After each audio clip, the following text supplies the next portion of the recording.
Hello guys, আজকে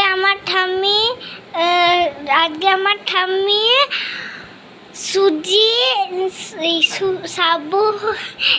সাবুর রসমালাই খাচ্ছে। তো আপনারা দেখুন, আমি দেখাও দেখো কেমন হয়েছে। এখানে অর্ধেক আছে, একটু এক কড়াই। এই দেখো আমার ঠাম্মি খাচ্ছে।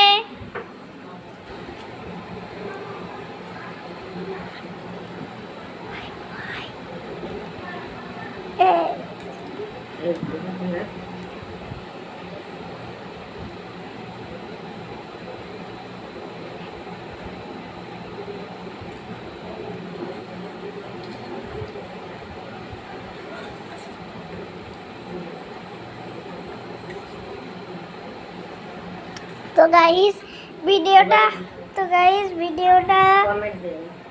ভিডিওটা এখানেই শেষ। তো পরের ভিডিওটা দেখা হচ্ছে।